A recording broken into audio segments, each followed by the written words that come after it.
Now, there are a lot of players I love in fantasy football. I'm drafting players that others may not consider, especially in the later rounds. But there's also a few players that a lot of people like that have been super productive for many years, and yet this is not their year. This is the year to avoid these players at all costs. These are my top 5 do not draft players.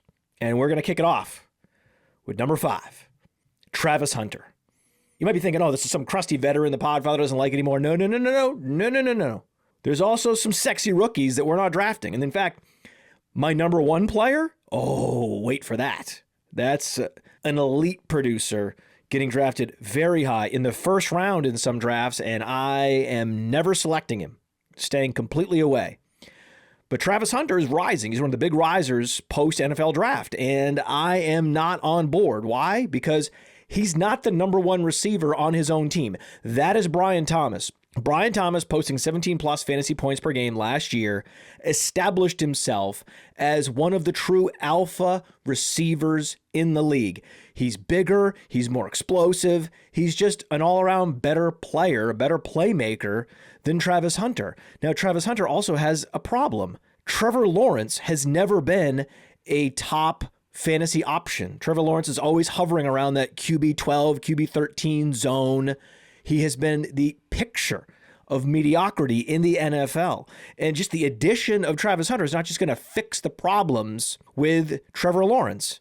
In fact, you could argue Mac Jones did a better job running that offense last year than Trevor Lawrence did. From day one, Travis Hunter has a Trevor Lawrence problem. And then number 2, he has a snaps problem because coaches are already interested in making sure that Travis Hunter works with cornerbacks, that he's part of the defensive packages. And if he is part of defensive packages, that will necessarily remove him from the game on offense. He cannot play all the snaps on offense and then a lot of snaps on defense. That's not going to happen. They can rotate him in as a slot corner, but that will affect his endurance and his playmaking ability on offense. Travis Hunter's sexy. That's why he's being selected where he is. But there are players that are giving you best case scenario outcomes at similar ADPs. Like I would rather have Devontae Smith. I'm not just going to talk about the players I'm not drafting. I'm also talking about the players I am drafting. And if I'm looking for the number 2 option, I want his quarterback to be Jalen Hurts. I don't want him to be a rookie. I want him to be an established veteran with early draft capital. That's Devontae Smith. Devontae Smith has already proven that he can post 15-plus fantasy points per game in a season. In fact, he's done it twice. But as a rookie, what did he do as a rookie? 10.9 fantasy points per game. Travis Hunter has a lot of league acclimation to do, more league acclimation than any other player. So it is going to take him more time than it would the average player to pick up the offense and to become fully integrated. Wouldn't surprise me at all for Travis Hunter to put up stats similar to Devontae Smith as a rookie, about 11 fantasy points per game. That's just not delivering at his ADP. And his best case scenario outcome is capped by Brian Thomas. So the best players to put on your do not draft list are those that will likely disappoint at their ADP and lack the ceiling to really hurt you. Like, what is the risk of avoiding Travis Hunter? There really isn't one. No one's going to be looking back at the end of the season and going, oh, I won my league because I had Travis Hunter. So just don't draft him. And then there's Alvin Kamara. Alvin Kamara will be 30 years old when the season starts. And Alvin Kamara was not elusive. His juke rate, evaded tackles per touch, just a touch over 15% last year. That was near the bottom of the league. He was also well outside the top 20 in yards created per touch and a lot of other advanced metrics that look at per touch efficiency. He wasn't that good. He just happened to have a bunch of breakaway runs. And my number 1 do not draft player that you're going to want to hear also lived and died on long runs. And the similarities don't stop there. Alvin Kamara is going to be operating in one of the worst offenses in the league. Will it be Rattler? Will it be Shock? Will it be Aaron Rodgers? Who knows who the quarterback is? Either way, it's going to be bad.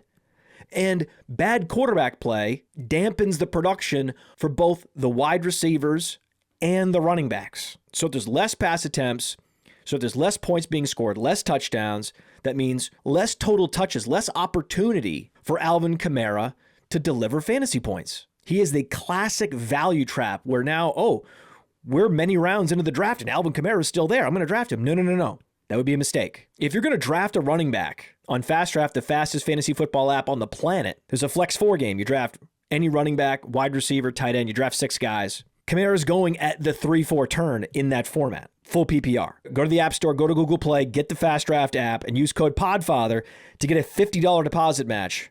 $50 from me on Fast Draft. There's all rookie best ball games. There's all flex best ball games. And there's a $1,000 free roll tournament that everyone in America can play in. So if you don't have the Fast Draft app yet, you're missing out. Meanwhile, you can get RJ Harvey. RJ Harvey is the new Alvin Kamara, but the difference is he's on a much better offense with Bo Nix at the helm and Sean Payton, who got the most out of Alvin Kamara as the play caller. So I want the new Alvin Kamara, who gives you a lot more upside on a per game basis. Better offensive line, better offense, more opportunities to score in Denver than there are in New Orleans, who just drafted Devin Neal. So give me RJ Harvey, and I'm just not drafting Alvin Kamara. And speaking of players that are 30 or older, Mike Evans is 31. Chris Godwin is an old 29. He's a 29-year-old with a lot of lower body injuries. And the Tampa Bay Buccaneers just drafted Emeka Egbuka in the first round.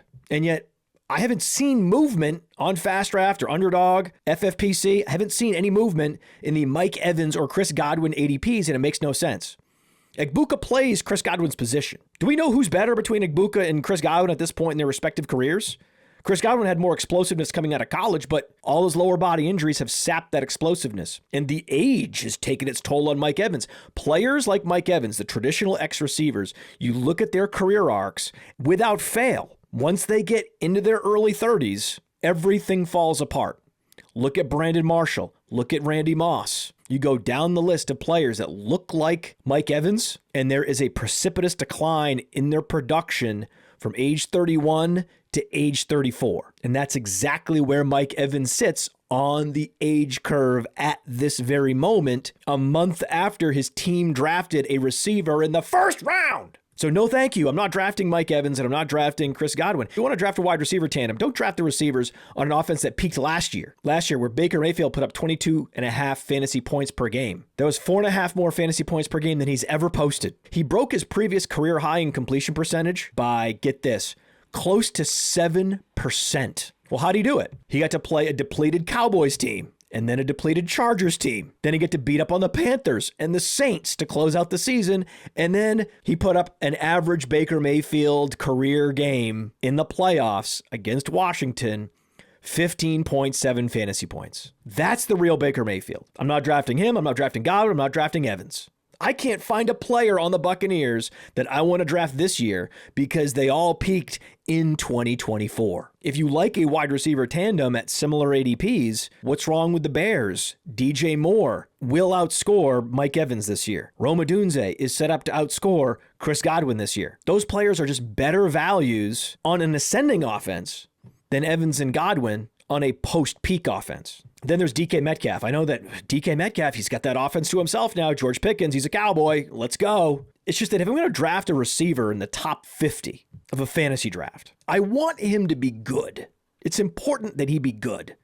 And year after year after year, all we see is the decline of DK Metcalf. The air yards, 1,700, 1,600, 1,500, 1,400. What will they be this year with no quarterback in Pittsburgh? Is it Will Howard? Is it Mason Rudolph? Will it be Aaron Rodgers? Who cares? Even if it is Aaron Rodgers, he's one of the slowest playing quarterbacks in the league, and he won't have time to throw. DK Metcalf can run one route, and that is the fade route. So what do teams do? They play zone against him. They just bracket him. He ran 307 routes against zone last year, less than 200 against man coverage. He's great against man coverage, but he stays out at the perimeter, and he's very easy to defend, even though he has elite athleticism. He is the quintessential fake alpha receiver, and setting him up to be the clear target leader on Pittsburgh actually does him no favors. He's better off as a situational player, as he was in Seattle last year, where he put up a mind-boggling, stunning 12.8 fantasy points per game. And now he's past the age apex, doesn't work on his strength and conditioning, has the worst diet in the league, just got overpaid. Just another player with a well-known name on a very bad team, and that is a recipe for disaster in fantasy football. I'm not drafting DK Metcalf. I'd rather have Ted McMillan. Give me the fresh legs. Give me The Panthers alpha receiver is set up for more success with Bryce Young than whoever is the number one in Pittsburgh. And finally, drum roll, please. My number one do not draft player is Devon Achane. That's right. He's good. I get it. He is good. But you want to fade the players in fantasy football that lack that ultimate upside, like Devon Achane. What's wrong with Achane? Well, he's a Dolphin, and this offense is set to implode. For that reason, I'm not drafting Tyreek Hill either. Their offensive line is in shambles. Tyreek Hill may not report to camp. The front office, the coaching staff is in turmoil. Mike McDaniel could be, maybe will be, the first coach fired in the NFL. And you do not want the primary running back at the center of that type of organizational chaos. I don't care how good he is. It's the recipe for a fade. And I know Achane is great out of the backfield. 87 targets, was second among running backs last year. And he'll get fed in the passing game again this year. But he's not going to score 12 touchdowns. That's not in his range of outcomes. He might score half of that number of touchdowns. In that 5% breakaway run rate, which ranked number 15 in the league, it's going to be a lot harder as those running lanes narrow for Achane to get going and deliver big plays in the running game. At just 190 pounds, he is not built to carry the workload for an offense. An offense that just drafted Ollie Gordon. Ollie Gordon was brought to Miami to carry the ball between the 20s, and he will do that. So Achane's going to get less touches on an offense that's trending in the wrong direction, and yet he's going in the early second round? No, thank you.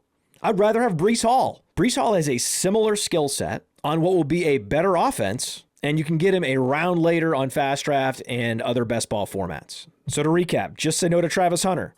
Just say no to Alvin Kamara. Just say no to Buccaneers. Just say no to DK Metcalf, and just say no to Devon Achane. It is not going to happen.